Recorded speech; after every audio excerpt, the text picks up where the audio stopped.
All right. I think I did it.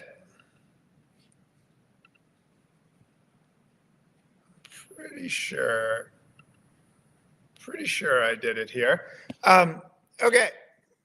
Yo, everybody. What's up?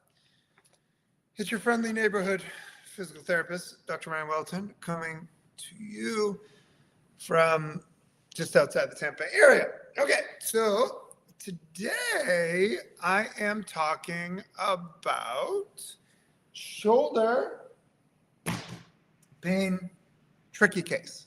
Okay, so the other day I saw a patient that came in and he told me he had a rotator cuff tear. Okay, so I said, when was it? And he said, November. And I said, who diagnosed you with that? You know, and he said, orthopedic surgeon. Usually, right? You know? And I said, did you have an MRI? He said, no. And I was like, oh, he just like diagnosed it clinically type thing? And he said, yeah. And I said, okay, so without the MRI, I can't tell what grade it is, right? But, you know, I mean, generally rotator cuff tears are pretty obvious. It's like they have weakness and they're pain, and here it kind of feels like you got punched in the arm type situation, right? The supraspinatus rotator cuff tear, right? So, so I'm sitting there and I'm like, okay, so my first thing is I wanted, because if this is a grade 1, 4 months later, it should be healed. If it's a grade low 2, probably same. Grade high 2, sometimes those need surgery. Grade 3, it's totally cut in half, and they usually don't have pain, but they have, weakness, right, on an empty can test, right? So I tested his rotator cuff strength, all the rotator cuff muscles. I always do all the muscles. All the rotator cuff muscles. Yeah, he's 5 out of 5. Empty can, 5 out of 5, right? Can't break him. I'm like, oh, cool, And I'm like, but when he raises his arm up, he raises it up like he has a rotator cuff tear.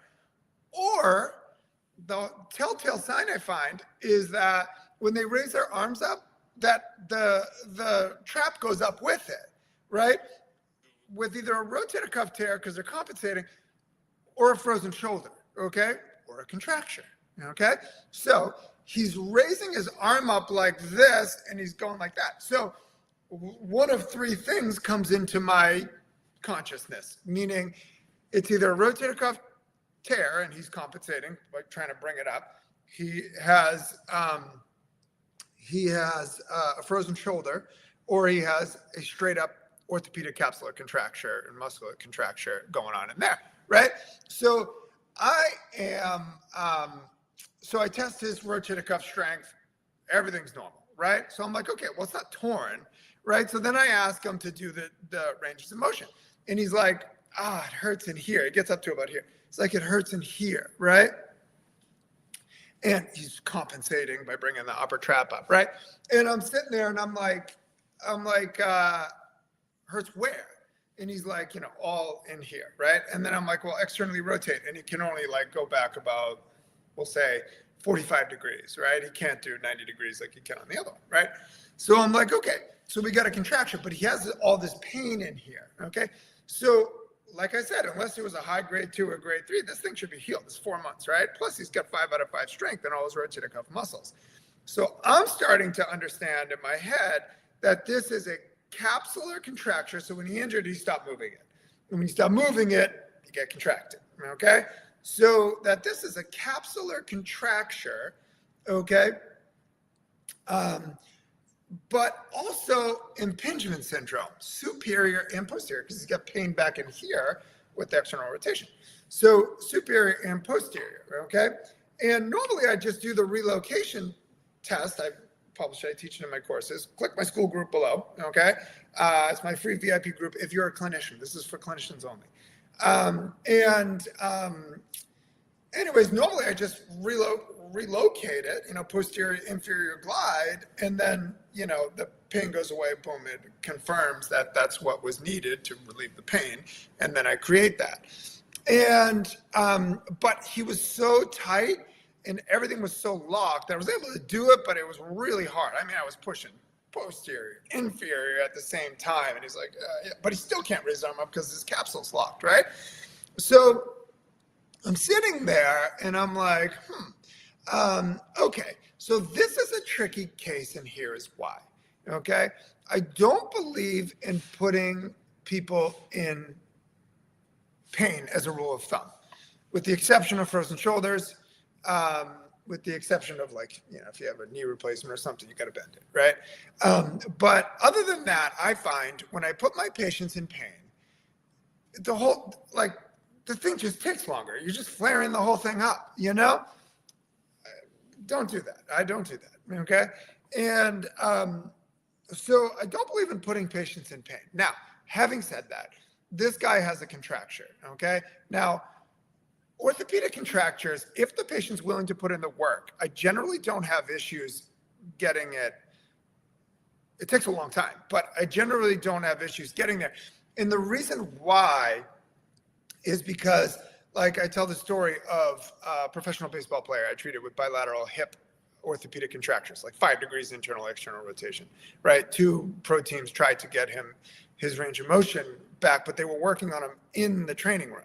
And I'm like, we need to do this 4 times a day, okay? This stretching 4 times. You can't let it recoil. So it just went like that, right? You can't let it recoil, okay? So in the same sense, this guy had the same thing going on, but in the shoulder, right? So not only is this whole thing contracted, but it's causing the impingements because it's all tight in there, okay? So the tricky part of this case is the fact that I have to stretch his external rotators 4 times a day.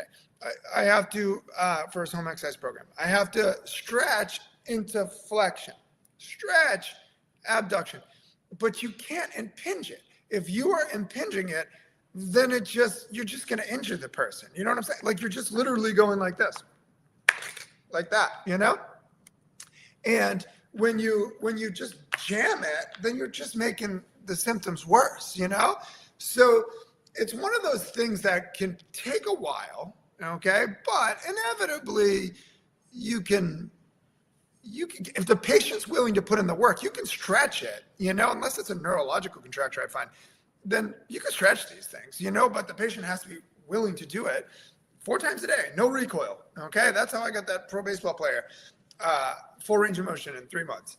It usually takes 3 to 6 months to get these orthopedic contractures better, but this may take a little while longer because of the impingement. I don't want to jam his rotator cuff, So anyways, on his first visit, I'm teaching clinicians only, join the school group below, my free VIP group where I'm teaching people more advanced ways that I innovate. I'm an innovator. And I had 10 degrees of range of motion without touching. And then I did using this magnetic field therapy that I'm working on.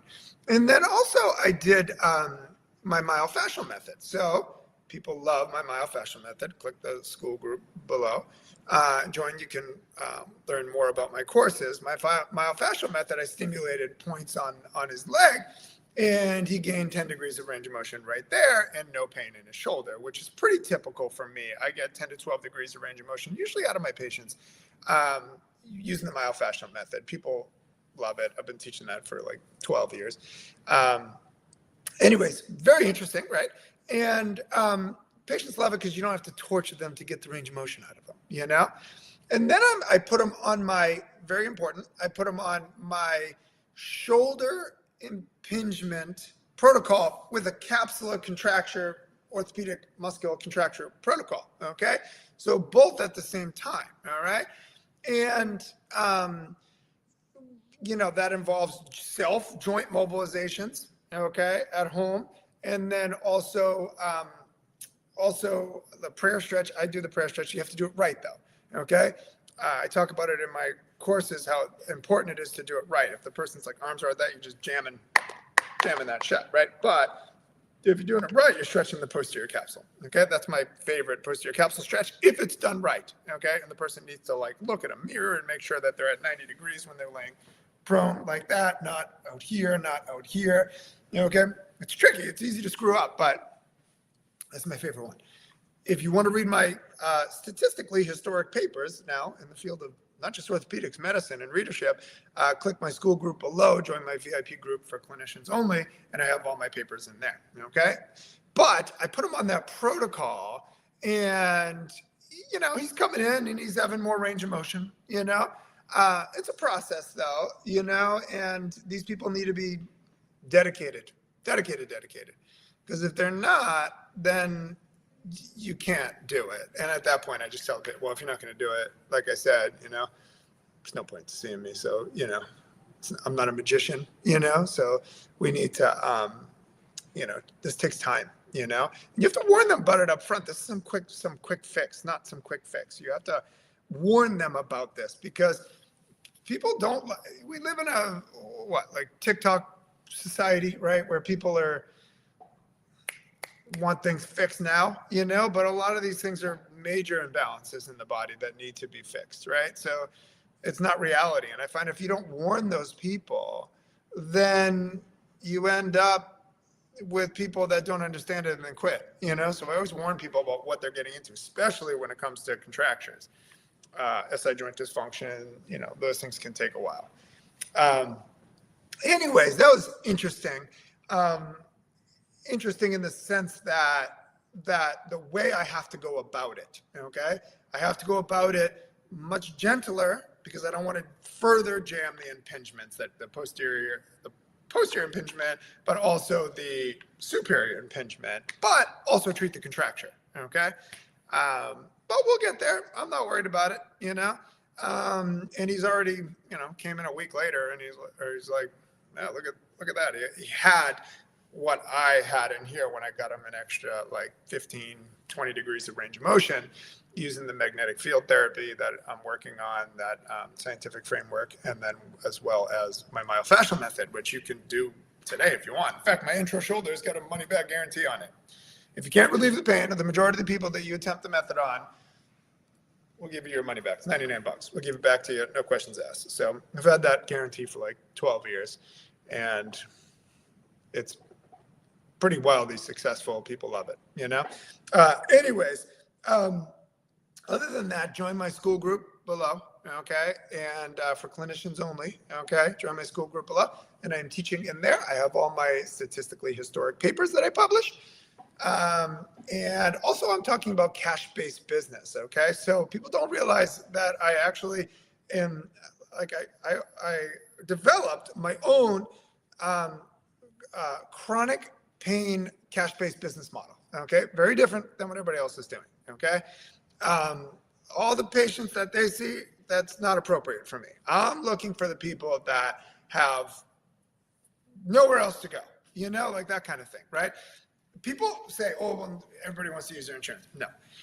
The reason why I say that is because these people gave up. I hear them all day long. They gave up, they're disgusted with the medical system. They gave up going to doctors.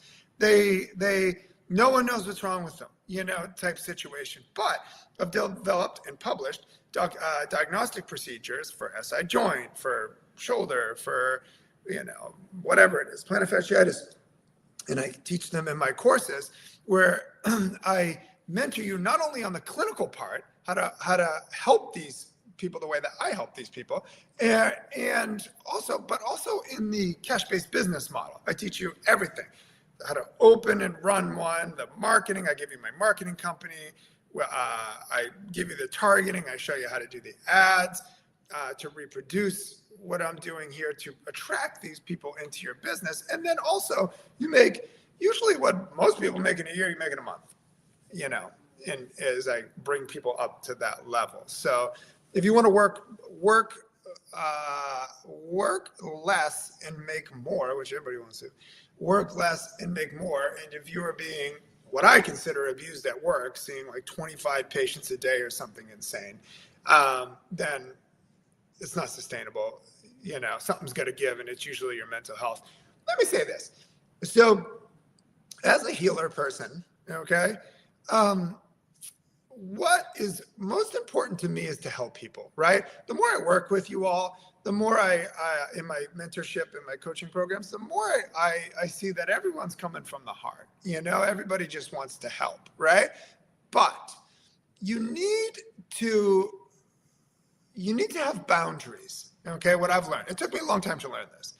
I just want to help everybody, and but there are 1% of customers in any business, 1 to 5% put like 40 to 60% strain on a service team.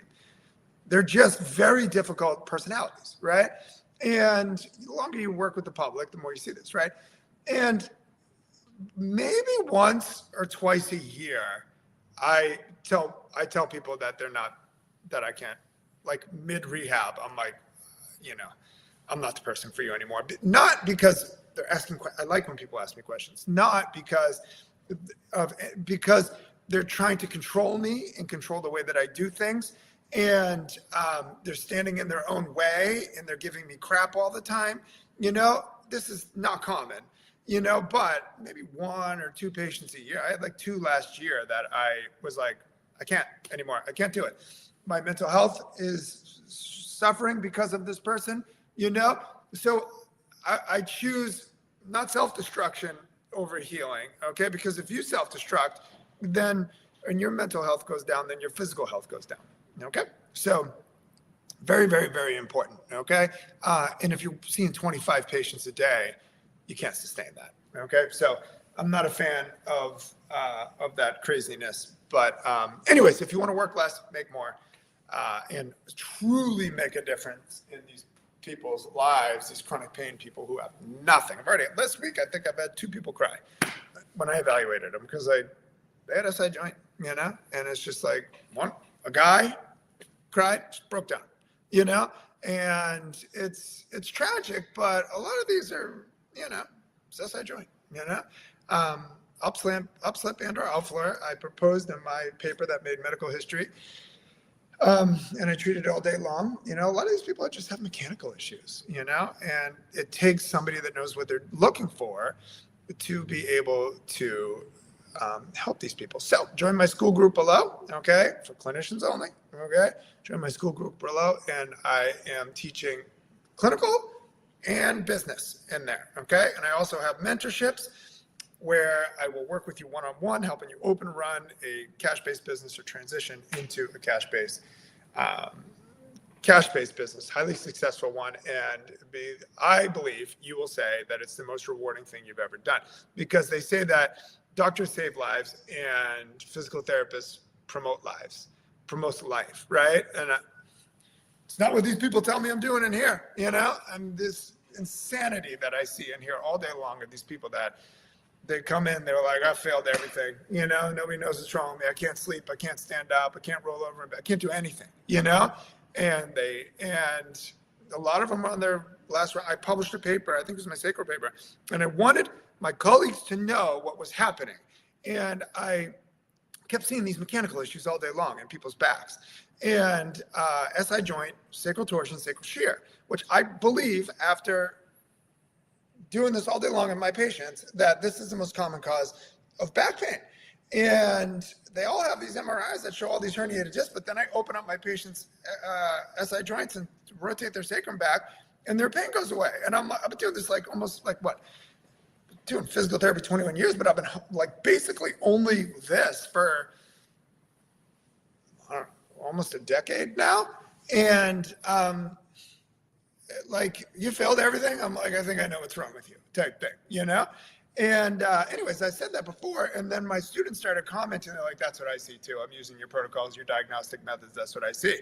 These people are screwed, okay? And they are desperate for someone that has invested in their education and that want to help them and know how to help them. So when people say, oh, only people want to use their insurance. No, they don't.